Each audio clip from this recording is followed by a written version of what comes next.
খুব বড় একটা প্রশ্ন করতে চলেছি। এই সংসারের সব থেকে বেশি সুখী কে? এবার কেউ বলবে সেই ব্যক্তি যিনি সব থেকে বেশি ধনী, যার কাছে সব থেকে বেশি ধন আছে, আভূষণ আছে, স্বর্ণ আছে। কেউ বলবেন কোন রাজ্যের রাজা, কারণ তিনি শাসন করতে পারেন, তার আদেশ ছাড়া কোনো কাজ সম্ভব নয়, ইত্যাদি ইত্যাদি। এর উত্তর যদি আমি দিই, তাহলে এটুকুই বলবো, সংসারের সব থেকে সুখী ব্যক্তি হলেন তিনি যিনি সন্তুষ্ট। তার কাছে সন্তোষরূপী ধন আছে, যা তাকে সুখী রাখে। এবার এই সন্তুষ্টি সেটা কিভাবে আসে জীবনে? এটা আসে ধৈর্যের কারণে। ধৈর্যের এই অনুভূতি অত্যন্ত শক্তিশালী। এই ধৈর্যই কিন্তু আমাদের ধরিত্রীকে ধরিত্রী মাতা করে তোলে, কারণ ধরিত্রী মাতা ধারণ করেন, সহ্য করেন, ধৈর্য ধরেন এবং নিজের কর্ম করতে থাকেন। সেটা ধৈর্যই ছিল মাতা সীতার মধ্যে, যা রাবণের অন্ত করে দিল। এই ধৈর্যের কারণেই নারায়ণ কুর্ম অবতার ধারণ করেছিলেন, বড় একটা পর্বতকে পৃষ্ঠে ধারণ করেছিলেন এবং সমুদ্র মন্থনকে সম্ভব করেছিলেন। সেই জন্য সর্বপ্রথম মনের মধ্যে ধৈর্যকে নিয়ে আসুন। এই ধৈর্যই আপনাকে সন্তুষ্টির পথে নিয়ে যাবে, আর এই সন্তুষ্টি আপনাকে লোভ, মোহ এবং লালসার পথ থেকে দূরে নিয়ে সুখের পথে নিয়ে যাবে। আর তখন এই মন প্রসন্ন হয়ে বলবে, রাধা রাধা। অগ্নি চতুর্থ তত্ত্ব, সব থেকে বেশি গুরুত্বপূর্ণ, কিন্তু তার থেকেও বেশি ভয়াবহ। কখনো অগ্নিকে নিয়ন্ত্রিত রূপে উনুনে জ্বলতে দেখেছেন? এই অগ্নি আমাদের খাবার বানাতে সাহায্য করে, যা আমাদের শক্তি প্রদান করে। কিন্তু এই অগ্নি যখন বিচলিত হয়ে, অনিয়ন্ত্রিত হয়ে কোনো বনের আগুন হয়ে ওঠে, তখন মহা বিনাশ ঘটে যায়। আপনারই অন্তরের ঊর্জা হলো এই অগ্নি। এটা আপনার শক্তিও, আপনার ক্রোধ। একে ব্যবহার কিভাবে করবেন তা আপনারই হাতে। যদি কোনো ব্যক্তি নিজের অন্তরের এই ঊর্জাকে ব্যবহার করেন শক্তির রূপে, তাহলে সে বিকাশ ঘটাতে পারে, নির্মাণ ঘটাতে পারে। কিন্তু যদি কোনো ব্যক্তি তার অন্তরের ঊর্জাকে বিধ্বংসী অস্ত্র বানিয়ে ফেলেন, তাহলে নিশ্চিত রূপে মহা বিনাশ ঘটতে পারে, যাতে বিনাশ তারও অবশ্যই হবে। অনেক বছর পূর্বে এমনই এক আগুনের দ্বারা এই সুন্দর পৃথিবীর নির্মাণ হয়েছিল, আর অনেক বছর পূর্বে এমন এক আগুনেই সমস্ত জীব এবং সংসার বিলুপ্ত হয়ে গেছিল। এবার আপনি আপনার অন্তরের ঊর্জা দ্বারা বিনাশ ঘটাতে চান নাকি নির্মাণ ঘটাতে চান, সেই সিদ্ধান্ত আপনারই। আসুন আমার সাথে ভালোবেসে বলুন, রাধা রাধা। असतो मा सद्गमय, तमसो मा ज्योतिर्गमय, मृत्युर्मा मृतंगमय। জ্ঞান সেটাই যা অসত্য থেকে সত্যের পথে চালিত করে। প্রকাশ সেটাই যা অন্ধকার থেকে আলোর পথে নিয়ে আসে। জীবন সেটাই যা মৃত্যু থেকে অমরত্বের পথে নিয়ে যায়। এবার এই তিনটে, জ্ঞান, জীবন এবং প্রকাশ, একই রকম। শূন্য থেকে এর উৎপত্তি হয় এবং আস্তে আস্তে আপনার জীবনে বিস্তার লাভ করে। এবার আমরা এটাই ভাবি যে কেমন করে এই তিনটিকে আগলে রাখা যায়। এর উত্তর হলো, এদের আগলে রাখার প্রয়োজনই নেই, ভাগ করে দিতে হবে। কোনো বৃক্ষকেই দেখে নিন, একটি বৃক্ষ অনেক বছর ধরে বেঁচে থাকে। কেন? কারণ সে ভাগ করে দিতে জানে। সে নিজের বীজ ছড়িয়ে দেয়, এই ধরিত্রীতে দেয়, সেই বীজ যা অঙ্কুরিত হয়ে এক নতুন বৃক্ষকে জন্ম দেয়। শুধু ছড়িয়ে দিয়ে একটি বৃক্ষ জীবন দান করতে পারে। যদি কোনো ব্যক্তি জ্ঞান ছড়াতে শিখে যান, যদি প্রকাশ, আলোর কিরণ ছড়িয়ে দিতে শিখে যায়, কোনো ব্যক্তি তার জীবনের সুখ ছড়িয়ে দিতে শিখে যান, তাহলে তিনি মৃত্যুর পরও মৃত হন না। এই ভাগ করে দেওয়ার সুখটাই কিছুটা আলাদা। এই সুখ অনুভব করুন আর আমার সাথে ভালোবেসে বলুন, রাধা রাধা। এই সংসারে এমন কখনোই হবে না যে আপনি কিছু একটা করলেন কিন্তু তার মূল্য আপনাকে দিতেই হলো না। যে কোনো কাজের জন্য, যে কোনো কর্মের জন্য আপনাকে মূল্য দিতেই হবে। প্রকৃতিও আমাদের এটাই শেখায়। আকাশে দেখুন সূর্যকে, প্রত্যেকদিন আমাদের প্রকাশ প্রদান করেন। এনাকে সূর্য নারায়ণ বলা হয়। ইনি কি মূল্য প্রদান করেন? নিজে জ্বলতে থাকেন। ধরিত্রী মাতা, এই ভূমি, ইনি কি মূল্য প্রদান করেন? প্রহার সহ্য করেন। আমরা এই ধরিত্রীতে প্রহার করে মাটি খুঁড়ে তাতে বীজ বপন করি, তবেই আমরা অন্ন লাভ করি, তবেই ফসল পাই। জীবনে যদি আপনাকে সফল হতে হয়, সম্মান পেতে হয়, যশ পেতে হয়, তাহলে আপনাকে মূল্য দিতেই হবে। যদি আপনি সাফল্য লাভ করতে চান তাহলে দিন রাত আপনাকে ত্যাগ করতে হবে, যেখানে সমগ্র সংসার সন্তোষ অনুভব করছে আর আপনাকে করতে হচ্ছে পরিশ্রম। যদি আপনি সম্মান প্রাপ্ত করতে চান তাহলে আপনাকে সেই সুখ ত্যাগ করতে হবে যা সবার কাছে রয়েছে। যদি আপনি যশ লাভ করতে চান তাহলে নিজের অন্তরকে মেরে ফেলা আপনাকে শিখতে হবে, তবেই আপনি যশ লাভ করবেন। জীবনে শুধুমাত্র ধন মূল্যবান নয়, কিন্তু এই যে মূল্যের কথা আমি বলছি সেটা যদি আপনি দিতে পারেন তাহলে নিশ্চিত রূপে এটা আপনাকে আরো মূল্যবান করে তুলবে, নিশ্চিত রূপে গড়ে তুলবে। তাহলে এটাই করুন আর আমার সাথে ভালোবেসে বলুন, রাধা রাধা। জীবনে যখন কোনো ব্যক্তি নিজের লক্ষ্য প্রাপ্তির জন্য নিরন্তর পরিশ্রম করতে থাকেন, চেষ্টা করতে থাকেন, তখন তিনি কষ্ট অনুভব করেন। কখনো শারীরিক কষ্ট, কখনো মানসিক কষ্ট। এবার উনি এটা ভাবতে থাকেন যে আমি কি উচিত করছি নাকি অনুচিত করছি। কারণ অন্যদিকে এমন একজন ব্যক্তিও আছেন যিনি একদমই পরিশ্রম চেষ্টা করছেন না। তিনি মদিরা পান করেন, বিলাসিতায় জীবন কাটান, অলস প্রকৃতির হয়ে ওঠেন, নিদ্রাতে বিলীন হয়ে থাকেন আর ভাবেন যে তিনি সুখ লাভ করছেন। কিন্তু এরকম কেন হয়? কারণ যখন আমরা সৎ পথে থাকি, উচিত পথে চলি, লক্ষ্য প্রাপ্ত করার জন্য চেষ্টা করতে থাকি, তখন আমাদের ভেতরে থাকা নেতিবাচক শক্তি এবং পাপ এই দেহকে ত্যাগ করে দেয়। আর এই অনুভূতিটাই আমাদের দুঃখের অনুভূতি দেয়, কষ্ট দেয়। এবার সেখানে যদি আমরা কুপথে চলি, অনুচিত পথে চলতে থাকি, তাহলে আমাদের ভেতরে থাকা পুণ্য এবং ধনাত্মক শক্তি আমাদের দেহ ত্যাগ করে দেয়। আর এই অনুভূতির কারণেই আমরা সুখ অনুভব করি। কিন্তু কখনো ভাববেন যে এই সুখ বেশি সময় পর্যন্ত থাকে না। সেই জন্য সবসময় মনে রাখবেন, যদি আপনি জানেন যে এটাই আপনার লক্ষ্য, এটাই উচিত পথ, শুভ পথ, তাতে নিরন্তরভাবে এগিয়ে যেতে চেষ্টা করতে থাকুন। এই কষ্ট আপনাকে সুখের পরাকাষ্ঠায় কখন পৌঁছে দেবে তা আপনি জানতেই পারবেন না।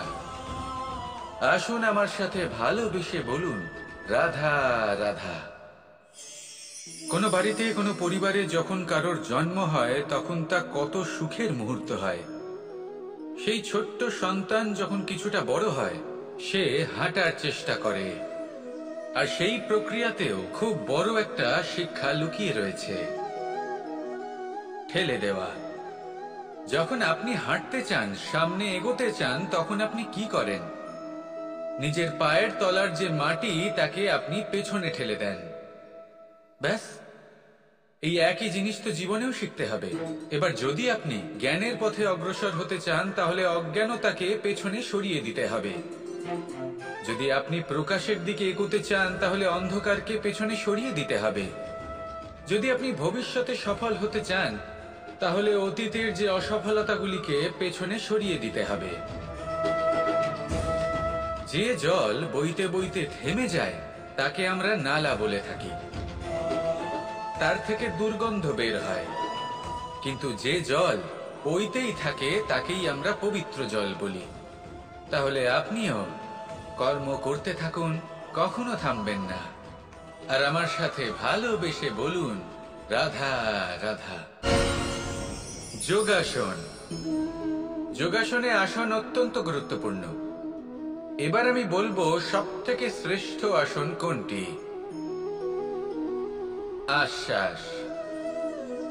নিজেকে আশ্বস্ত করতে থাকুন যে আমি আছি, সব ঠিক হবে, যা হচ্ছে ভালোর জন্য হচ্ছে। এই আশ্বাস আপনাকে জীবনে এমন ধনাত্মক বিশ্বাস দেবে যে আপনি বড় বড় সমস্যার সমাধান করতে পারবেন। এবার যদি কথা বলি সব থেকে কঠিন সময়ের, তাহলে সেটা হলো বিচ্ছেদের। যা মা সীতাকে সহ্য করতে হয়েছে শ্রীরামের জন্য, রাধা কৃষ্ণকেও সহ্য করতে হয়েছে। যে ব্যক্তি বিচ্ছেদের সময় সঠিক পথে চলে এসেছে, সে জীবনে অনেক শ্রেষ্ঠ স্থানে অবশ্যই পৌঁছতে পারবে। এবার যদি কথা বলি সব থেকে জরুরি এবং গুরুত্বপূর্ণ সময়ের, তাহলে সেটা হলো সংযোগ। সকলকে সাহায্য করতে থাকুন। আপনি অন্যদের সাহায্য করে তাদের যত আনন্দ দিতে পারবেন, ততটাই আনন্দ আপনারও জীবনে অবশ্যই আসবে। আসুন আর আমার সাথে ভালোবেসে বলুন, রাধা রাধা। এই সংসারের সব থেকে বড় যুদ্ধ কোনটা? দেব-অসুরের যুদ্ধ, যা অনেক বছর ধরে চলেছিল, নাকি রাম রাবণের যুদ্ধ, নাকি মহাভারত? না, সংসারের সব থেকে বড় যুদ্ধ হলো সেইটা যা নিজের সাথে লড়া হয়, নিজের মনের সাথে লড়া হয়, নিজের অন্তরের সাথে লড়া হয়। এটাই সব থেকে বড় যুদ্ধ। এবার নিজেই দেখুন আপনার সব থেকে বড় শত্রুকে। আপনার স্বার্থ, আপনার কামনাগুলি, আপনার অহংকারগুলি, যা আপনাকেই নষ্ট করে দেয়। যদি এদের ওপর আপনি বিজয় লাভ করতে পারেন, তাহলে ধরে নিন এই সংসারে সবার উপরে আপনি বিজয় লাভ করতে পারবেন। এই সংসারে কেউ আপনাকে পরাজিত করতে পারবে না। কিন্তু তার জন্য প্রয়োজন অনুভূতির। অনুভূতি ভালোবাসার, অনুভূতি অনুপ্রেরণার। যে ব্যক্তি ভালোবাসতে পারেন এবং প্রেরণা দিতে পারেন, তিনি চিরকাল জয়লাভ করতে পারেন। নিজের কাছে ভালোবাসার এক অস্ত্র রাখুন আর প্রেরণার এক ঢাল। জীবনে কেউ আপনাকে পরাজিত করতে পারবে না। আসুন আর আমার সাথে ভালোবেসে বলুন, রাধা রাধা। মানুষ চিরকাল বড় মানুষ হয়ে উঠতে চায়, সবসময় সেই নিয়ে কল্পনা করে। কিন্তু প্রশ্ন হলো এটাই যে মানুষ বড় কখন হতে পারে? যখন সে ধনী হয়ে ওঠে, নাকি যখন তার কাছে সম্মান থাকে, নাকি যখন রূপবান হয় বা অধিক শক্তিশালী হয়? মানুষ বড় মানুষ তখনই হতে পারে যখন বিপদের সময় সে অন্য কোনো মানুষের পাশে এসে দাঁড়ায়। তাই সর্বপ্রথম এটা শিখুন। হয়তো এই জন্যই হনুমান শ্রীরামের কাছে এতটা বড়, আর হয়তো এই জন্যই বলরাম দাদা আমার কাছে এত বড়। যদি আপনিও জীবনে বড় হয়ে উঠতে চান, তাহলে কারোর সাথে তার দুঃখের সময়, তার সংকটের সময় তাকে সঙ্গ দিন আর পাশে এসে দাঁড়ান। এই মন প্রসন্ন হয়ে বলবে, রাধা রাধা। জীবনে সব থেকে বেশি গুরুত্বপূর্ণ বস্তু কি? বাড়ি, বাহন, সোনা, ধন। যদি আমি সত্যি বলি, তাহলে জীবনে সব থেকে বেশি গুরুত্বপূর্ণ বস্তু কোনো বস্তুই নয়। যদি কিছু গুরুত্বপূর্ণ থাকে, তাহলে তা হলো অনুভূতি, করুণা, মিত্রতা, মাতৃত্ব, বাৎসল্য, আর সব থেকে বেশি গুরুত্বপূর্ণ ভালোবাসা। নিজেদের এই জীবনে যদি আপনি শুধুমাত্র বস্তুর খেলাতে মেতে থাকেন, তাহলে জীবনে আনন্দ কখনোই থাকবে না। নিজের এই জীবনকে অনুভূতির পীঠস্থান বানিয়ে তুলুন। এই মন প্রসন্ন হয়ে বলবে, রাধা রাধা। কখনো কোনো চাতক পাখিকে দেখেছেন? কথায় আছে যে বছরে মাত্র একবার সে তার তৃষ্ণা মিটিয়ে থাকে, আর তাও আকাশে ভেসে থাকা মেঘের দ্বারা ঘটানো বৃষ্টির জলের ফোঁটা থেকে। আর কোথাও থেকে সে তার তৃষ্ণা পূরণ করে না। সারা বছর সে নিদারুণ গরম সহ্য করে, তীব্র শীতও সহ্য করে, শুধু এই আশা নিয়ে যে বছরে একবার অন্তত সেই মেঘের ঘন ঘটা হবে, বৃষ্টি হবে, আর সে তার তৃষ্ণা নিবারণ করবে। এটা আসলে কি? এটা আসলে বিশ্বাস। সেই বিশ্বাস যে বছরে একবার সেই মেঘ আসবে তৃষ্ণা নিবারণ করতে। যেমন দেখুন, একটা সূর্যমুখী ফুল সারা রাত অন্ধকারের সাথে যুদ্ধ করে, কারণ তার বিশ্বাস যে ভোরবেলায় সূর্য তাকে অবশ্যই দর্শন দেবেন। সেটাও বিশ্বাস ছিল যার উপর ভরসা করে মনু একটা নৌকা নিয়ে বেরিয়ে পড়েছিলেন এবং সমস্ত সৃষ্টিকে প্রলয়ের হাত থেকে বাঁচিয়েছিলেন।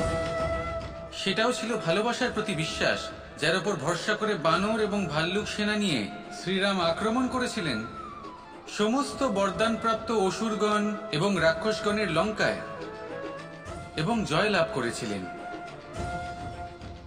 এই বিশ্বাসই হল এই বিশ্বের আশা। বিশ্বাস রাখুন যে আপনি হলেন সর্বশ্রেষ্ঠ এবং শুধুই নিজের কর্ম করতে থাকুন। এই বিশ্বাসের আশাই আপনাকে প্রতি মুহূর্তে বল প্রদান করবে। এ হলো আমার বিশ্বাস। আসুন আর আমার সাথে ভালোবেসে বলুন, রাধা রাধা। সংসারের বিভিন্ন ক্ষেত্রে আপনি অনেক কিছুই দেখতে পাবেন, যে কোনো খেলা, কোনো নাটক দেখতে পাবেন, কেউ কোনো খেলা খেলছে তা দেখতে পাবেন, আর দর্শকগণ এই দেখে অত্যন্ত আনন্দ লাভ করেন, হাততালি দিতে থাকেন, প্রশংসা করতে থাকেন, নিজের অন্তরের উৎসাহ প্রকাশ করতে থাকেন। কি দেখে করেন? সেই সমস্ত খেলোয়াড়দের দেখে করেন যারা এই খেলাটা খেলছে, তাই না? কিন্তু অনেক সময় সেই খেলোয়াড়রা সেই খেলার আনন্দ উপভোগ করতে পারেন না, কারণ ওনারা চাপা পড়ে যান তাদের কামনার চাপে। জয় লাভ করার কামনা, প্রথম স্থান লাভ করার ইচ্ছে, প্রতিযোগিতায় সব থেকে এগিয়ে থাকার ইচ্ছে তাদেরকে এই খেলা উপভোগ করতেই দেয় না। সেই জন্য কখনো কখনো এই খেলোয়াড়দের থেকে অনেক বেশি আনন্দ উপভোগ করেন দর্শকগণ, যেখানে এই খেলাটা কিন্তু খেলছেন খেলোয়াড়রাই। আমি এটা বলছি না যে এই ইচ্ছে, এই আকাঙ্ক্ষা অনুচিত না, কিন্তু তার সাথে সেই খেলা, সেই কর্মের আনন্দ উপভোগ করাও অত্যন্ত গুরুত্বপূর্ণ। তাই সেটা উপভোগ করুন। যে উৎসাহ আপনি উপভোগ করছেন তা যাপন করা অত্যন্ত গুরুত্বপূর্ণ। দেখুন, সত্যি বলতে এটা কিন্তু আপনার অধিকারও বটে। আপনি যে কর্ম করছেন তার ফল তো আপনি অবশ্যই পাবেন। সেটা যখন আপনি পাচ্ছেন তখন আপনার তা উপভোগ করা উচিত। সেটাই করুন। জীবনে সফলতা এবং অসফলতা এরা আসা যাওয়া করতে থাকে। যখন সাফল্য আসবে তখন তা উপভোগ করুন, যখন অসফলতা আসবে তখন তার থেকে শিক্ষা লাভ করুন। সাফল্য আপনার কাছে আবার ফিরে আসবে। আর এই মন, আপনি তো জানেন, এই মন প্রসন্ন হয়ে বলবে, রাধা রাধা। মানুষ ছোট হোক বা বড়, রাজা হোক বা দরিদ্র, সমস্ত মানুষের মধ্যে একটা সামঞ্জস্য থাকে। সমস্ত মানুষের কাছে তার প্রশংসা অত্যন্ত গুরুত্বপূর্ণ। সে খুবই প্রসন্ন হয় যদি আপনি তার প্রশংসা করেন, কিন্তু আপনি যদি তাকে এটা বলেন যে এটা তোমার ভুল ছিল, তোমার কিছু খামতি ছিল, তখন সেটা সে মানতে রাজিই থাকে না। সব মানুষ এটা শুনতে পছন্দ করে যে সে যেটা করেছে সেটাই সর্বোত্তম। এবার আমি আপনাকে একটা কথা বলি, এই হলো নিন্দা, এই হলো প্রশংসা, আর এই হলো সত্য, যা সবার থেকে উচ্চস্থানীয়। সেই জন্য মানুষ আয়না দেখে। আয়না তাকে তার সৌন্দর্য দেখায় না, তাকে দেখায় যা সত্য, যাতে মানুষ আরো সুন্দর হওয়ার চেষ্টা করতে থাকে। তাই আয়না অত্যন্ত গুরুত্বপূর্ণ সত্যকে জানার জন্য। জীবনে নিন্দুকের মাহাত্ম্য প্রশংসকের মাহাত্ম্যের থেকে অনেক বেশি। কেন? কারণ তারা আপনাকে আপনার খামতি দেখায়, আপনার ভুলগুলো বুঝিয়ে দেয়, আপনাকে একটা সুযোগ দেয় নিজেকে শুধরে নিতে, নিজেকে আরো শ্রেষ্ঠ করে তুলতে, যা প্রশংসক করতে পারে না। তাই জীবনে যদি কখনো নিন্দা করা হয়, তাকে ভালোবেসে গ্রহণ করুন, ধন্যাত্মক রূপে গ্রহণ করুন। যদি নিজেকে কোনো শিক্ষা দেওয়া সম্ভব হয় তাহলে অবশ্যই দিন। দেখবেন মন প্রসন্ন হয়ে বলবে, রাধা রাধা। পুরুষার্থ, শাস্ত্রে 4 ধরনের পুরুষার্থের কথা বলা হয়েছে। প্রথম হলো ধর্ম। আপনি কি জানেন এই ধর্ম আসলে কি? আপনার কি মনে হয় ধর্ম আসলে কি? কোনো বিশেষ ঈশ্বরকে মানাই কি ধর্ম বলা হয়? নাকি কোনো বিশেষ রীতি পালন করাই হলো ধর্ম? নাকি কোনো বিশেষ সাহিত্যকে সর্বশ্রেষ্ঠ মনে করাই হলো ধর্ম? না, ধর্ম হলো সেটা যাকে ধারণ করা যেতে পারে। আর ধারণ শুধু সেটাই করা যায় যা পবিত্র। পবিত্র শুধু তাকেই বলা হয় যা নিঃস্বার্থ, যার মধ্যে শাসন করার কোনো ইচ্ছে নেই, যা সরলভাবেই প্রবাহমান, জল এবং বায়ুর মতো। যখন কোনো ব্যক্তি ধর্মকে ধারণ করেন এবং সেই ধর্ম সেই ব্যক্তিকে রক্ষা করে, তখন তাকে ধর্ম বলা হয়। ধর্ম যা রক্ষা করে অহংকার থেকে, খারাপ চিন্তার হাত থেকে। সেই জন্য পুরুষার্থ গড়ে তোলার আগে, ধর্ম পালন করার আগে ধর্মের প্রকৃত অর্থ কি সেটা বুঝে নিন। এটা জেনে রাখুন যে সমস্ত ধর্মের আধার, সমস্ত ধর্মের ভিত শুধুমাত্র ভালোবাসা। আসুন আর এই ভালোবাসার সাথেই বলুন রাধা রাধা।